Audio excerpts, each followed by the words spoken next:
Bismillahirrahmanirrahim. Qala an-nadhim rahimahullahu ta'ala wa nafa'ana Allahu bihi wa bi'ulumihi wa bi'ulumikum fid dharain amin. Kita sampai ke dalam perkataan Abuhu Abdullahi Abdul Muttalib wa Hashimun Abdu Manafin yantasib. Abuhu ayahanda Nabi Muhammad sallallahu alaihi wasallam namanya Abdullah bin Abdul Muttalib bin Hashim bin Abdi Manaf bin Qusay bin Kilab bin Murrah bin Ka'ab bin Lu'ay bin Ghalib bin Fihir bin Malik bin Nadar bin Kinanah bin Khuzaimah bin Mudrika bin Ilyas bin Mudar bin Nizar bin Ma'ad bin Adnan. Ada 21 nasab yang menyambung kepada Sayyidina Adnan. Kemudian apabila ada yang menyambung nasab Nabi kepada Nabi Ismail alaihissalam, Nabi mengatakan kadzaban nasabun, banyak para ahli nasab yang mendustakan nasab mulia beliau. Siapa Abdullah? Abdullah anak daripada Abdul Muttalib. Abdul Muttalib itu orang yang soleh, ra'isul qaumi, pemimpin daripada kaumnya. Ada Abdul Muttalib adalah orang yang namanya Abdul Muttalib itu Syaibah. Ya.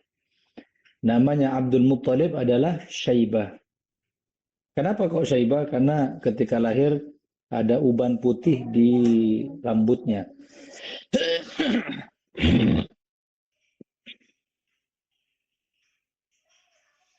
Kenapa kok dinamakan Abdul Muttalib? Abdul itu budak atau orang yang di bawah kita derajatnya. Muttalib itu namanya orang. Ya, Muttalib itu namanya orang. Jadi Abdul Muttalib itu karena sering akrabnya dengan Muttalib saudaranya, ya, Syaibah ini punya saudara namanya Muttalib. Ketika di Mekah Abdul Muttalib bawa anak kecil yaitu Muhammad sallallahu alaihi wasallam, beliau dijuluki siapa yang datang? Oh, yang datang itu Syaibah Abdul Muttalib yang bawa budaknya Muttalib. Tak tahu kalau itu bukan budak tapi Nabi Muhammad sallallahu alaihi wasallam. Abdul Muttalib punya anak 10 lebih dan semuanya banyak laki-laki, sedikit daripada perempuannya. Bahkan nazar, apabila saya dikaruniai oleh Allah anak 10 laki-laki, saya niat untuk menyembelih, mengorbankan satu untuk disembelih taqarruban ilallah, untuk berdekatkan diri kepada Allah. Setelah itu dikocoklah nama-nama tersebut, kemudian keluar daripada nama yang 10 namanya Abdullah. Jadi dengan cara apa? Dengan cara tahu busur panah. Ya, ada busur panah, ada anak panah. Anak panah itu ada tempatnya kan, yang ada di belakang gitu ya. Seret, nah itu dijadikan sebagai kocokan. Jadi tempatnya anak panah itu, setiap anak panah itu dikasih nama. Abdullah, Abu Thalib, Hamzah, Abbas, Fadl, kemudian Harith, yang keenam ada juga Abu Lahab, ya. Abu Lahab namanya Abdul Syams. Semua itu dimasukkan ke dalam wadahnya anak panah lalu dikocok. Setelah dikocok diambil satu. Seret. Itu namanya kalau Qur'ah itu ngocok zaman dulu. Diambil, seret. Keluar namanya Abdullah. Ya, akhirnya kata orang-orang Quraisy, sudah, kalau namanya Abdullah dia keluar, disembelih harusnya Abdullah. Tapi masyarakat Mekah saat itu adalah orang yang paling sayang sama Abdullah. Orang yang tidak banyak tingkah, sabar, tampan. Terlihat di situ nurun nubuah, cahaya Rasulullah sallallahu alaihi wasallam. Sampai akhirnya yang menghalangi untuk disembelih adalah orang Mekah sendiri. Jangan disembelih. Kalau yang lain tidak apa-apa. Ya, kalau Abu Lahab tidak apa-apa disembelih mulai awal munbar loh. Ya, tapi karena tidak keluar namanya Abu Lahab, yang keluar namanya Abdullah, akhirnya Abdul Muthalib meminta pendapat. Ya apa terusan anak ini? Sudah nazar. Nazar itu kan ada perjanjian sama Allah. Untuk menebus itu harus nyembelih Abdullah. Tapi ente tidak ridho kalau Abdullah disembelih. Lalu bagaimana? Katanya coba ente nyari solusi ke satu rahib. Rahib di pucuk gunung itu pinter bab masalah seperti ini, nanti akan dikasih namanya solusi. Ketika Abdul Muthalib bawa Abdullah ini, ya, Abdullah masih belum nikah. Setelah itu dikatakan kepada rahib, anak punya nazar begini-begini. Ketika di lotre, dikocok yang keluar nama Abdullah, cuman kita tidak ridho. Orang Mekah aja nggak ridho, apalagi saya. Oh, katanya Anak panah 10 tadi itu diganti 2 aja. satu namanya Itu namanya Ibil. Asyratu Ibil. 10 onta. Yang lain tidak usah. Abbas, Abdul Muthalib dikeluarkan, Hamzah, Fadl, Harith, Kusam, semua dikeluarkan dari di tempat anak busur anak panah tadi itu. Tempatnya itu yang ada cuma 2 lotre, 2 nama. Apa? Abdullah dan 10 onta. Kata rahib itu, kalaupun nanti yang diambil adalah, yang keluar adalah nama Abdullah, langsung diganti 10 onta. Oke? Dikocok, keluar nama Abdullah. Tulis, diganti nyembelih 10 onta. Kocok kedua kalinya. Keluar lagi nama Abdullah. Diganti 10 onta. Terus sampai 10 kali. Nama Abdullah terus yang keluar. Akhirnya tertulis 100 onta. Dikocok lagi ke 11 kali, yang keluar namanya onta. 10 onta. Nah, di situ senang orang-orang kafir. Berarti Abdullah terselamatkan sekarang dari penyembelihan. Kata Abdul Muthalib, saya masih ragu. 10 banding 1 nggak cukup. Terus dikocok lagi sampai 13 kali. Dikocok ke 12 kalinya, keluar namanya onta. Dikocok ke 13 kalinya, keluar namanya onta. Oke, kalau seperti itu, kata rahib itu, sekarang Abdullah nggak usah disembelih, tapi yang disembelih inti wajib menyembelih 100 onta. Ya, bagaimana? Pertama, kayanya Abdul Muthalib karena punya 100 onta. Satu onta itu harga 40 sampai 50 juta. Dan bagaimana jiwanya Abdul Muthalib ketika mengorbankan hartanya di jalan Allah untuk keselamatan anak. Makanya orang-orang dulu tuh kaya, ya. Sampai Nabi mengatakan, ana ibnu dzabihatain. Aku ini anaknya 2 orang yang hampir disembelih. Siapa? Ayahku sendiri Abdullah hampir disembelih. Yang kedua kakekku Ismail juga hampir disembelih. Maka dikatakan anak ibnu dzabihatain. Aku adalah anak dari 2 orang yang hampir disembelih. Ada Abdullah. Wa Abdul Muthalib, kakeknya Abdul Muthalib, jelas sudah ya. Wah, sudah kita bahas ini ya. Kakek-kakeknya Nabi di kitab sebelumnya itu. Apa kitab apa namanya? Yang khatam itu? Risalatul Jami'ah. Wa Hashimun Abdu Manafin yantasib, dan kepada Sayyidina Hashim dan Abdi Manaf yantasib, bernasab Nabi Muhammad sallallahu alaihi wasallam. Wa ummuhu, ibunda Nabi namanya Aminah binti Wahab bin Abdu Manaf bin Zuhra bin Kilab. Ketemu nasabnya sama Nabi di kakek yang namanya Kilab atau Hakim. Hakim sama Kilab sama. Ya. Setelah kejadian penyembelihan 100 onta, maka tidak lama Abdul Muthalib dinikahkan oleh Abdullah dinikahkan oleh Abdul Muthalib dengan seorang wanita, putri daripada Wahab bin Wahab. Nah, putri daripada Wahab bin Abdi Manaf bin Zuhrah. Aminah ini wanita yang tidak keluar, terjaga, terhormat. Makanya at-thayyibuna lit-thayyibat wat-thayyibatu lit-thayyibin. Wanita baik akan ketemu dengan laki-laki baik, dan perempuan yang baik akan ketemu dengan jodoh laki-laki yang baik pula. Kemudian yang selanjutnya, wa ummuhu Aminatuz Zuhriyah. Ibu Nabi namanya Aminah Zuhriyah karena daripada Zuhra binti Wahab bin Abdi Manaf bin Zuhra, Zuhriyah. Murdi'atuhu Halimatus Sa'diyah. Murdi'atuhu yang menyusui Nabi Muhammad adalah Halimatus Sa'diyah, seorang sahabat wanita atau ibunda Nabi Muhammad sallallahu alaihi wasallam sepersusuan. Ya, sepersusuan. Kalau kita sekarang bertanya, siapa saja yang pernah menyusui Nabi Muhammad sallallahu alaihi wasallam, tulis. Ada 4 orang yang pernah menyusui Nabi Muhammad.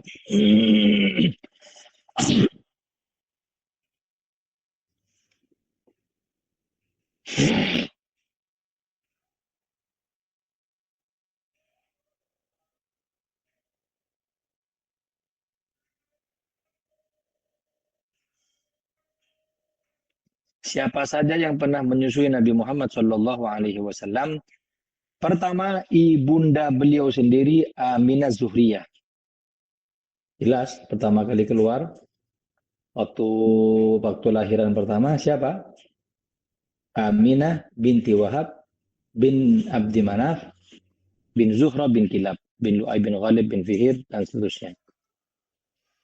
Yang kedua yang menyusui Nabi Muhammad adalah Suwaibah. Suwaibatun. Siapa Suwaibah? Suwaibah itu adalah budak perempuannya Abu Lahab. Budak perempuannya Abu Lahab yang kemudian dimerdekakan oleh Abu Lahab karena Suwaibah mengabari lahirnya Nabi Muhammad sallallahu alaihi wasallam fa asarro bisururihi, maka Abu Lahab tadi itu senang dengan kelahiran keponakannya itu. Ya, Suwaibah datang kepada Abu Lahab. Abu Lahab, kenapa? Anak daripada saudaramu almarhum, anaknya Abdullah sudah meninggal, itu lahir. Masya Allah, lahir senang banget. Gara-gara ente yang bawa berita gembira, wahai Suwaibah, saya merdekakan ente dari perbudakan. Dengannya kau sekarang bebas. Karena kau telah membawa kabar gembira, lahirnya keponakanku. Fakhaffafallahu anhu minal azab bisababi sururihi biwiladati sallallahu alaihi wasallam. Maka Allah meringankan siksa Abu Lahab setiap hari Senin karena senang dengan lahirnya Nabi Muhammad sallallahu alaihi wasallam. Dengan cara apa?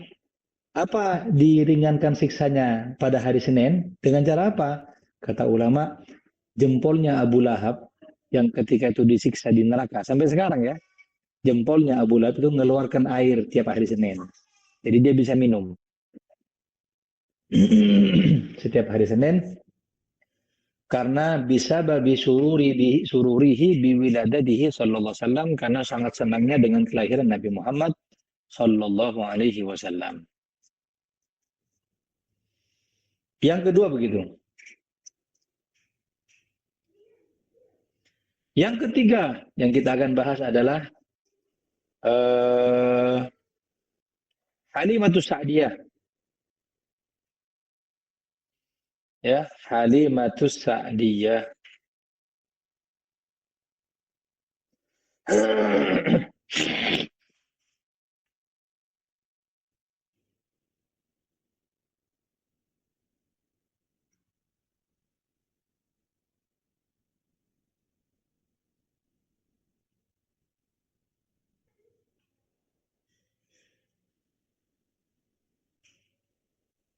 Ya, maaf, berarti cuma 3 orang yang menyusui Nabi Muhammad SAW. Pertama Aminah, kedua Suwaibah, yang ketiga adalah Halimatus Sa'diyah. Halimatus Sa'diyah disebutkan adalah orang dari kabilah Zu'aib As-Sa'diyah. Ya, kabilah Sa'diyah yang apa namanya eh, punya suami namanya Abu Kabsyah. Ya,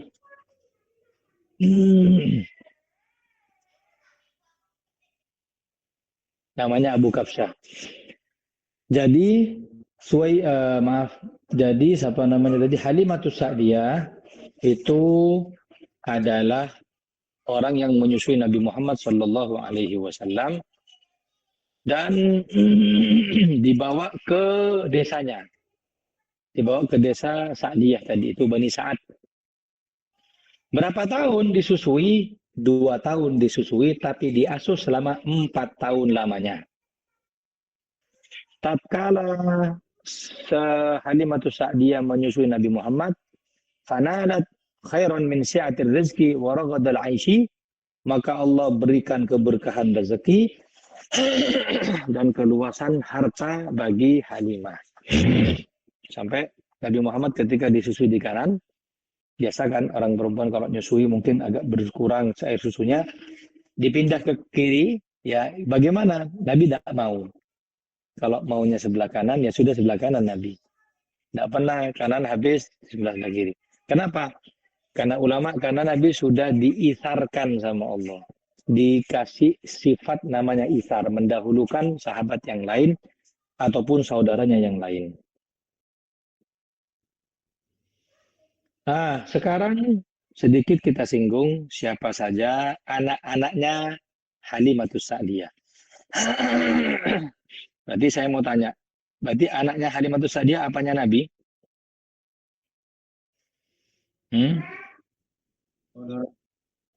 Saudara sepersusuan Nabi Muhammad Sallallahu Alaihi Wasallam.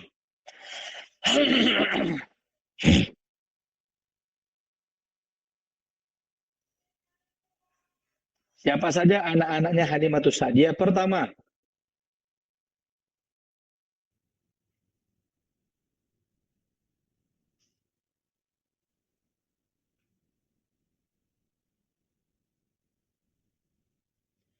Hamzah, Abu Salamah Abdullah bin Abdul Asad. Hamzah. Maaf, ulang. Siapa saja anak-anaknya Nabi, anak-anaknya siapa tadi? Halimatus Sa'diyah.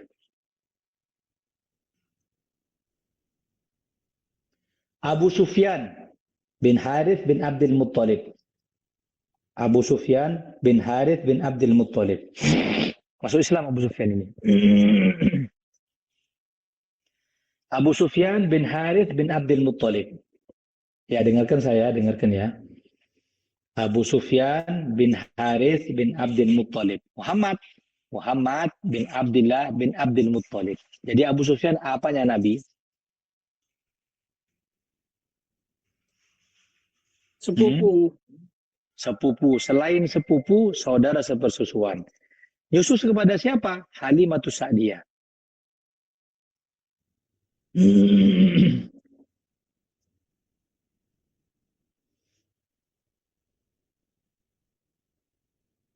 Ya.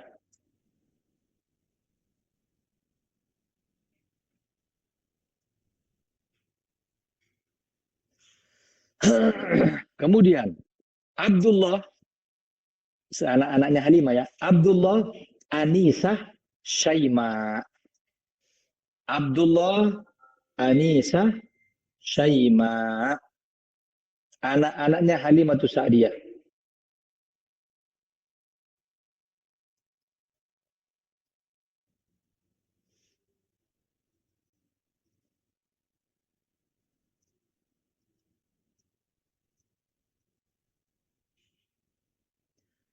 Siapa namanya Abdullah tadi itu? Ya Abdullah bin Harith. Abdullah bin Harith betul, bin Abdul Uzza. 3 orang ini Abdullah, terus Anisa, kemudian Saima, abahnya namanya Harith bin Abdul Uzza As-Sa'di.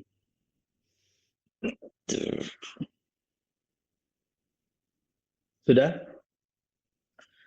Kemudian, siapa saudara sepersusuan Nabi selain daripada itu? Namanya Hamzah, paman Nabi sendiri.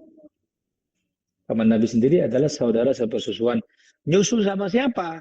Suwaibah, budaknya Abu Lahab.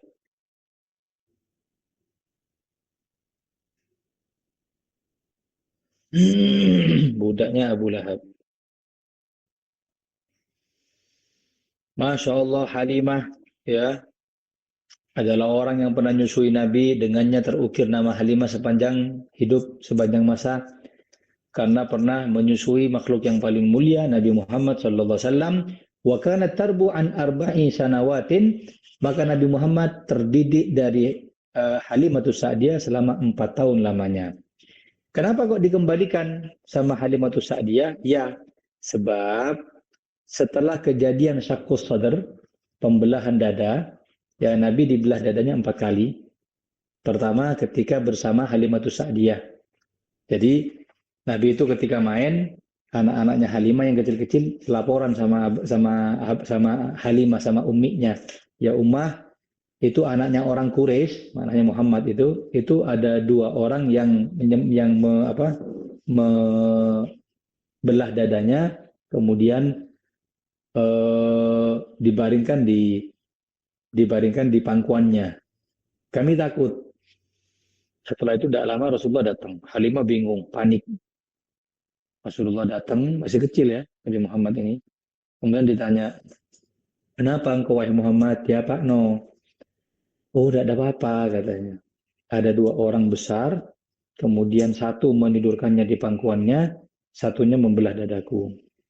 Lalu dikeluarkan daripadanya, kemudian dicuci dengan sesuatu, kemudian dikembalikan lagi, kemudian dilem lagi, dirapikan lagi belahan tadi itu. Terus tidak ada apa-apa. Apa yang dikeluarkan? Ulama mengatakan, ada yang mengatakan hadzus syaiton, tempatnya setan yang setiap manusia ada. Kita kan diganggu sama setan. Benih setan kejinan, benih ya. Benih pas, berarti bisa kesurupan kita saat bukan. Maksudnya setan itu yang sering menggoda kita untuk berbuat maksiat. Itu tempat di hati itu ada. Nah, itu dibuang sama Allah untuk Nabi Muhammad. Tidak ada tempat setan kepada Nabi Muhammad. Benih pas ngucap begini, mun Sayyidina Umar, kalau Sayyidina Umar setan aja lari, takut. Loh, kalau Kanjeng Nabi benih cuma takut, tempatnya setan tidak ada. Tempatnya setan tidak ada. Begitu. Nah, setelah kejadian tadi itu takut namanya Halimah, akhirnya mengembalikan Rasulullah SAW ke pangkuan ibundanya Nabi kembali. Berarti Nabi waktu itu umur berapa? Umur 4 tahun masih an. Ya. Di mana yang namanya rumahnya Halimah Bani Sa'diyah tadi itu, manaziluhum fauqat Taif, tempatnya mereka ada di atas Taif, Taif. Kalau sekarang umroh akhir-akhir ini ada ziarah ke Taif. Nah, ini di atasnya Taif.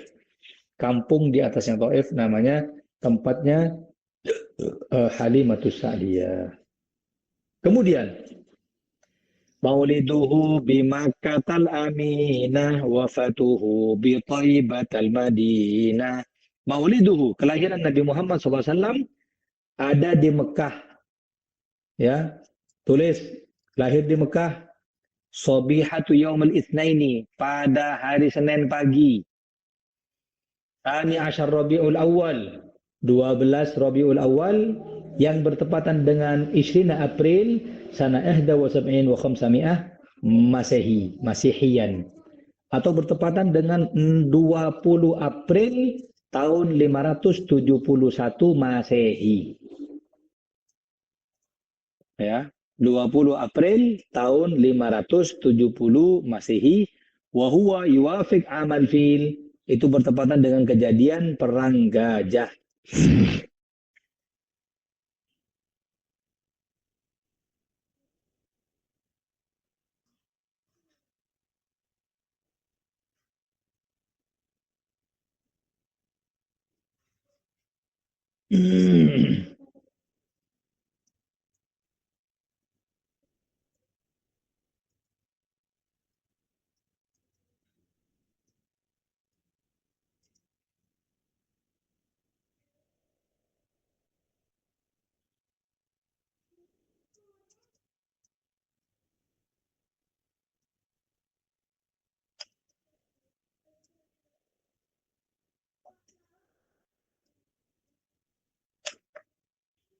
Ya.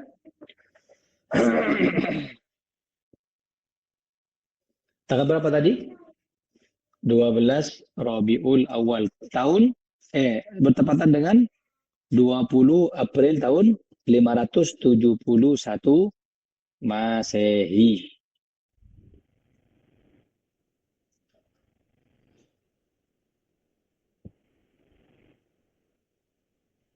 Yang tidak khilaf di antara ulama adalah hari Seninnya dan tahunnya. Tidak ada khilaf. Ya, ana ulangi, tidak ada khilaf harinya. Oh, Nabi Muhammad ternyata lahir hari Sabtu. Tidak ada, pasti hari Senin. Oh, Nabi Muhammad ternyata itu lahirnya bukan tahun gajah, tapi tahun yang lain. Tidak bisa. Nah, tapi di sini ada yang mengatakan tanggalnya yang beda. Yang pertama, tulis. Pendapat paling kuat adalah Nabi Muhammad lahir pada tanggal 12 Rabiul Awal.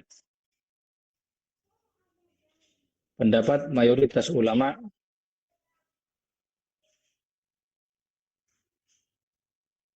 Yang kedua, Nabi Muhammad lahir pada tanggal 13 Rabiul Awal. Katik saare.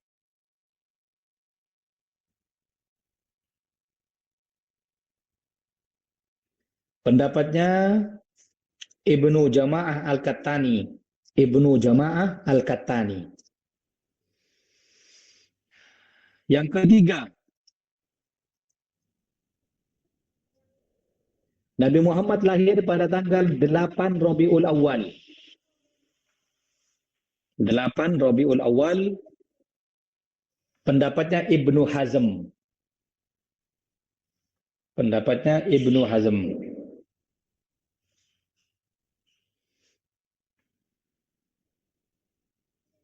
Yang keberapa?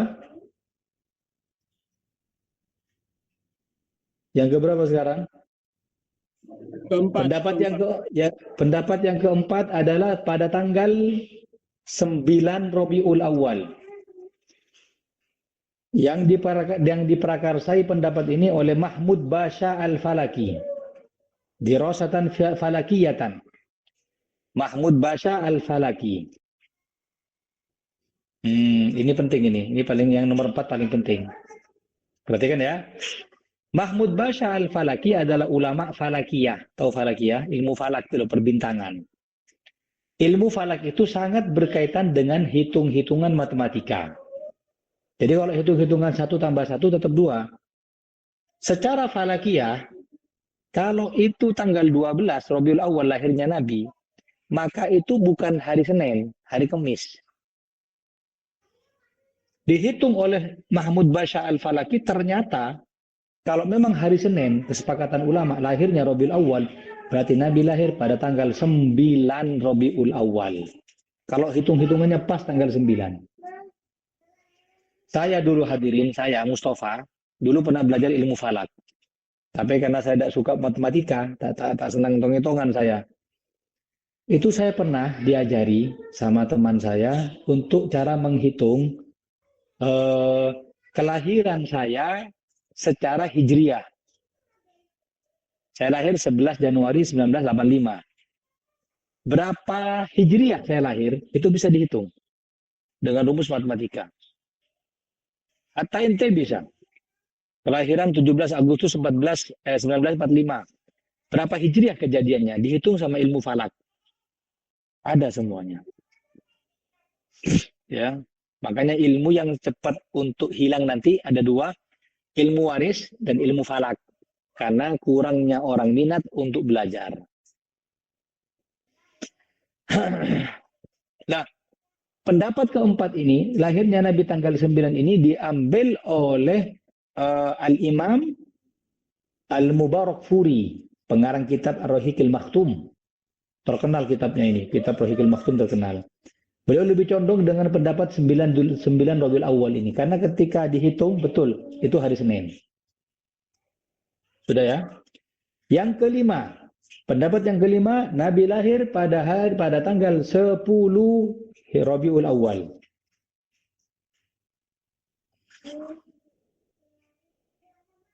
Pendapatnya siapa? Ibnu Dahyah. Ibnu Dahyah.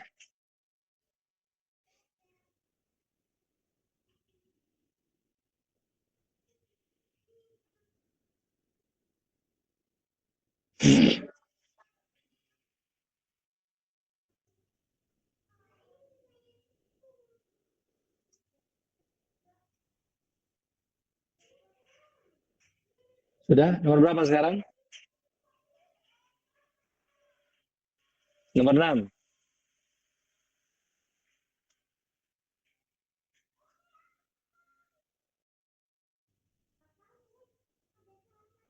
Tanggal 2 Hijriah, 2 Rabiul Awal. Tanggal 2 Rabiul Awal. Pendapat daripada Ibnu Abdil Bar. Ibnu Abdil Bar.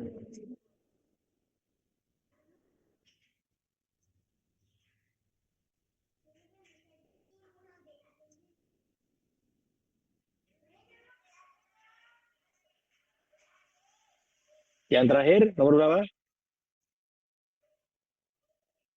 Nomor 7, pendapat yang mengatakan Nabi lahir tanggal 17 Rabiul Awal, dan pendapat ini diambil daripada sebagian orang Syiah. Syiah mengatakan tanggal 17 Rabiul Awal.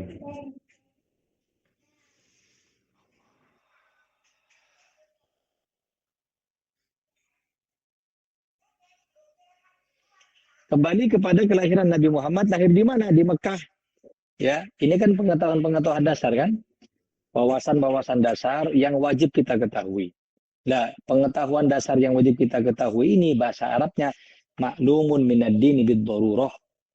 Kalau kita tidak tahu ini, maka kita berdosa siapapun itu. Oh, tak sempat madrasah saya. Saya tidak tahu Nabi lahir di mana, tanggal berapa. Kamu berdosa. Karena pengetahuan dasar ini wajib dan akan ditanyakan nanti di hari kiamat. Sudah? Watufiya wafatuhu bi Thaibatil Madinah, wafatnya Nabi bi Thaibah. Thaibah itu namanya Madinah. Pada hari Senin juga, tanggal 12 Rabiul Awal pada tahun 11 Hijriah. Ini sepakat ulama. Sepakat ulama, tidak ada beda pendapat. Bertepatan dengan 8 Juni tahun 633 Masehi. Saya ulangi, Nabi wafat tanggal 12 Rabiul Awal, sama hari Seninnya, tahun 11 Hijriah, bertepatan dengan 8 Juni tahun 633 Masehi.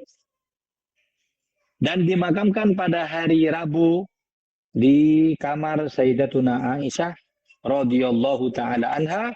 Karena Nabiyyu idza tuwfiya idza mata dufina haitsu qubida. Nabi itu dimanapun dia akan wafat, disitulah dia akan dimakamkan. Jadi kalau kita ziarah Hujratus Syarifah, ya, kita ziarah Nabi Muhammad, berarti kita ziarah kamarnya Siti Aisyah. Berarti kalau ada orang menafikan Siti Aisyah, bahkan mengolok-olok Siti Aisyah, ya malu, ya apa ente? Ngolok-ngolok Siti Aisyah, ente ziarah ke kamarnya Siti Aisyah. Tidak masuk, rumusnya tidak masuk.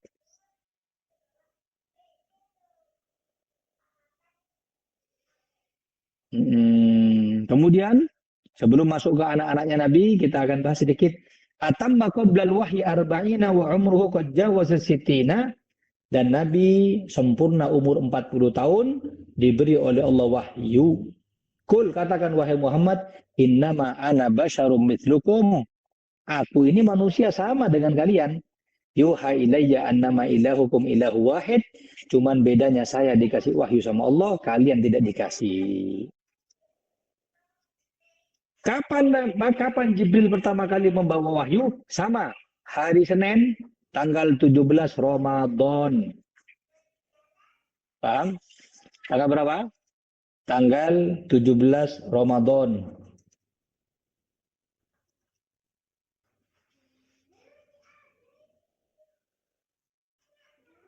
Pada tahun 41 dari kelahiran beliau. Umur 41 dari kelahiran beliau. Jadi setelah Nabi sempurna dari sisi otak, pikiran, badan, jasad semuanya pas 40 tahun, dan itu termasuk dari maksimalnya umur manusia, kekuatan manusia, kecerdasan manusia. Umur 40 sudah matang, 41 tahun, 41 Nabi pertama kali mendapatkan wahyu pada hari Senin tanggal 17 Ramadan, Ramadan begitu ya. Terus, bentar. Maka dari itu, umurnya Nabi saat itu adalah 40 tahun, 6 bulan, dan 8 hari. Ya, sampai dihitung oleh siapa? Oleh para ulama, 40 tahun, Komariah, bukan Masehi, 6 bulan, 8 hari. Lah, bertepatan dengan tanggal 6 Agustus 610 Masehi, yang tempatnya wahyu tersebut di Gua Hiro. Saya ulangi, berapa tanggalnya wahyu pertama kali turun? Gitu kan pertanyaannya kan. Tanggal berapa wahyu pertama kali turun? Tanggal 6 Agustus tahun 610 Masehi, bertempat di Gua Hiro. Kok serinci ini Ustadz? Ya iya, wong prasasti saja jam-jamnya ditulis sama mereka. Mana afdal prasasti sama wahyunya Nabi Muhammad? Iya. Oh, beliau ini lahirnya begini. Beliau ngarang kitabnya di sini. Semuanya lengkap. Masa Nabi Muhammad gak lengkap? Lengkap. Dan apa isi wahyu pertama kali yang turun yang sudah kita ketahui, yaitu Iqra ya Muhammad ma'ana biqari, Iqra ya Muhammad ma'ana biqari, Iqra wa rabbukal akram, al-Iqra bismi rabbikal ladzi khalaq, khalaqal insana min 'alaq, Iqra wa rabbukal akram alladzi 'allama bil qalam, 'allamal insana ma lam ya'lam. Selesai.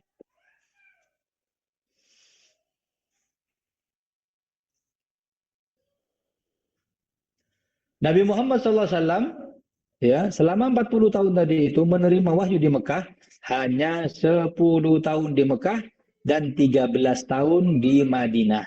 Hingga pada umur 63 tahun wafatlah Nabi Muhammad SAW pada umur 63 tahun pas, hanya lebih 3 hari. Ya. Berapa? 63 pas Komariah, lebih 3 hari saja.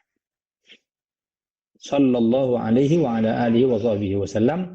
Walhamdulillahi rabbil alamin. Di pertemuan berikutnya kita akan bahas siapa anak-anaknya Nabi, siapa istri-istrinya Nabi. Wallahu a'lam bishawab. Ada pertanyaan?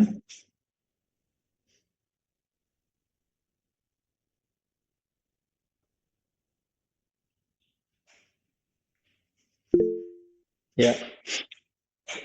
Yang menjadi pertanyaan selama ini, wahyu itu apa? Maksudnya Wahyu. Biar jelas. Mendapat wahyu kan kita tidak tahu. Ya. Apa sih wahyu itu? Apakah berupa kertas? Apakah berupa apa? Wahyu itu apa? Wahyu itu adalah bisikan yang diberi oleh Allah melalui Jibril kepada Nabi Muhammad SAW.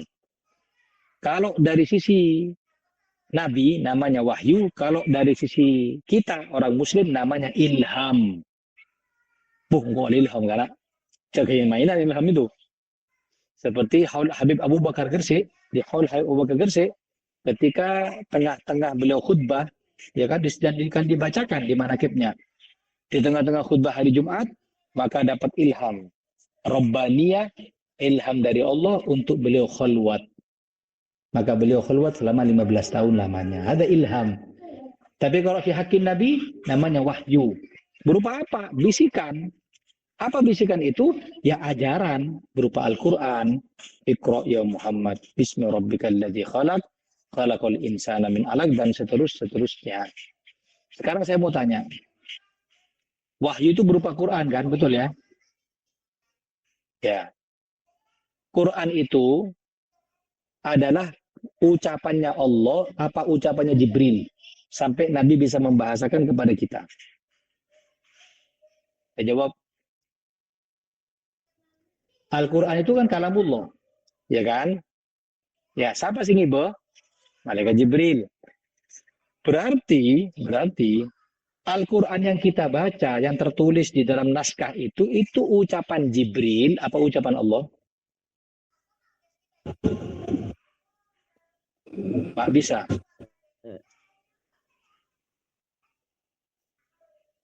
Baik, kalau ucapan Allah nanti ketika Isra wal Mi'raj, Nabi akan berucap dengan Allah langsung kan, mendapatkan perintah 5 waktu. Ternyata sifat ucapan Allah bila harfin wala sautin wala kaifin. Tidak ada suaranya, tidak ada hurufnya, tidak ada seperti apa. Itu ucapan Allah. Itu ucapan Allah yang sudah ditranslate di Baitul Izzah mungkin Habibullah. Oh ini ketua NU saya jawab ini. Benyandar. Ya Allah. Informasi. Ucapan Allah yang sudah ditranslate di Baitul Izzah dibawa oleh malaikat Jibril ke mungkin ditranslate. begitu. Bagaimana ditranslate Quranan Arabian ghairu di'iwaj? Al-Quran berbahasa Arab. Translate bagian bahasa apa? Enggak kan maksudnya jawaban Gusti Allah itu bila harfin wala kalimah begitu. Iya, berarti ini kalamullah. Apa kalamu Jibril? Kalamullah. Kalamullah. Tak masuk ya, tak nyantol saya. Yang lain. Hai para ustadz. Kalamnya siapa ini? Halo? Ustadz Wafa bola.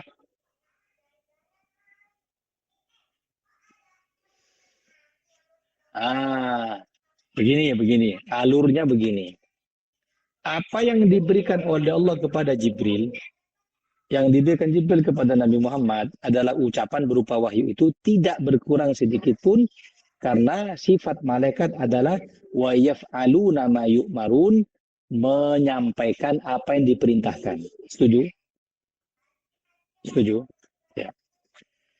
Kalaupun kita mengatakan itu ucapan Allah yang ditranslate, tidak mungkin. Karena itu kita bisa baca. Ada fa, ada kho, ada shin. Sedangkan sifat ucapan Allah tanpa huruf, tanpa suara, tanpa bagaimana. Paham? Kalau itu ucapannya Jibril, tidak bisa. Tidak bisa. Jibril tidak bisa mengarang. Jibril hanya lewat saja. Nah, ini jawabannya begini. Allah memberikan wahyu kepada malaikat Jibril. Malaikat Jibril memberikan kepada Nabi Muhammad berupa namanya Ar-Raw'u. Tadi ditulisnya nanti. Yang penting Bapak paham dulu. Ar-Raw'u. Apa Ar-Raw'u? Ar-Raw'u ini seperti ini. Contoh, saya ngucap ke abang. Bang, lakuna taklim libur. Abang apa leka si grup ini? Anak-anak, besok taklim libur. Saya tanya. Perkataan besok taklim libur ucapannya siapa? Oh, Ustadz Mustafa. Ustadz Mustafa tak ngucap langsung. Oh, ucapannya abang. Ucapannya Mamat itu. Mamat tidak berucap, hanya menyampaikan. Itu namanya ar-raw'u. Masuk? Masuk, Ji? Masuk enggak? Jadi apa yang sudah, yang diberikan, difirmankan oleh Allah melalui malaikat Jibril kepada Nabi, itu tidak berkurang sedikit pun. Langsung dibahasakan oleh Nabi. Untung Nabi yang bisa. Kalau selain Nabi tidak bisa. Kalau kami turunkan Al-Quran ke gunung, akan letus gunungnya. Tapi walaqad yassarna Al-Quran bilisanika. Tapi Al-Quran bisa lancar berkat lisan wahai Nabi Muhammad. Jadi saya ngucap ke abang, bang, lakuna libur. Abang ngucap, lakuna libur. Cacana siapa ini? Cacana abang? Enggak, cacana saya. Cacana saya? Enggak, abang sih ngucap. Begitu maksudnya. Masuk. Ada namanya ar-raw'u. Ada pertanyaan? Ya. Fadhal. Assalamualaikum Habib. Waalaikumsalam. Yang mencatat di Al-Quran itu siapa Habib? Mencatat Al-Qur'annya, tulisan-tulisannya. Ya, yang menerima wahyu itu. Ya.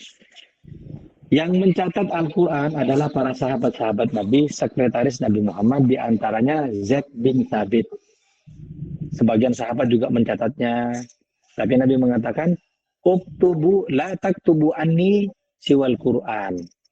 Jangan tulis dari ucapanku selain daripada Al-Quran. Jadi dulu hadisnya Nabi nggak ditulis. Hanya didengar.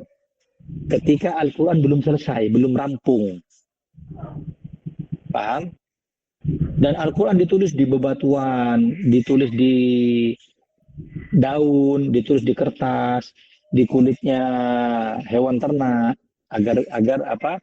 Tidak hilang. Terus penghafal Al-Quran itu para sahabat itu bisa cepat hafal. Kalau ada orang Syiah mengatakan begini, Al-Quran yang ada sekarang tidak otentik karena banyak penghafal Quran yang meninggal.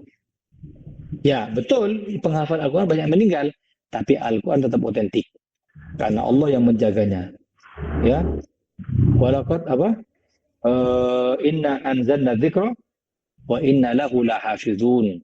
Sesungguhnya kami yang menurunkan Al-Quran dan kami akan menjaganya. Fadhal.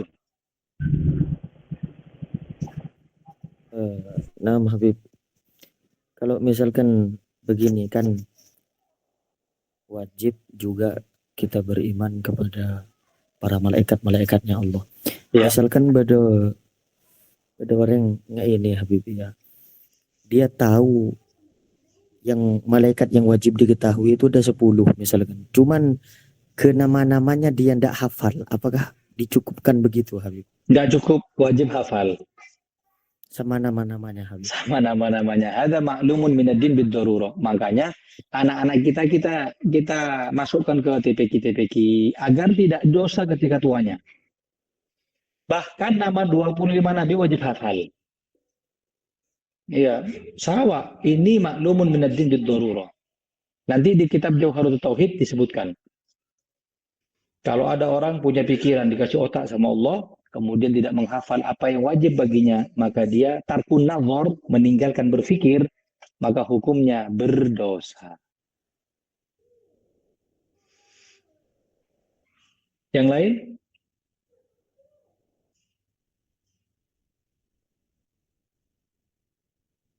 Jadi kesimpulannya apa? Dengan beragamnya tanggal-tanggal Maulid Nabi, bisa kita pakai semuanya. Karena ulama tidak mungkin berpendapat kecuali dengan hujjah dan dalil. Ya kan? Pasal 17 Rabiul Awal. Belum, masih banyak yang lain. Ada yang tanggal 2, tanggal 9, 8, 12, 13, 17. Menunjukkan mereka nggak sembarangan. Mereka ada adillah.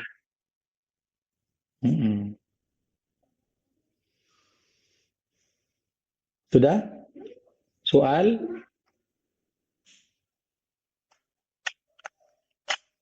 Wallahu a'lam bis-shawab. Al-Fatihah bil qabul wa tamam kulli sul. Annallahu yarzuquna iyyakum fahman nabiyyin wa hifdzal mursalin wa sur'ata ilhamal malaikatil muqarrabin. Mantar manfaata apa sih kaiding, mantar bisa ngalakoni apa sih ajaraki, mantar abuwa manfaat, abuwa takwa ke Allah, abuwa dakwah ilallah, yang mana bisa menyenangkan Nabi Muhammad sallallahu alaihi wasallam ala hadhihi niyat wa kullu niyatin salihah wa ila hadratin Nabil Mustafa Muhammad sallallahu alaihi wasallam. Al-Fatihah.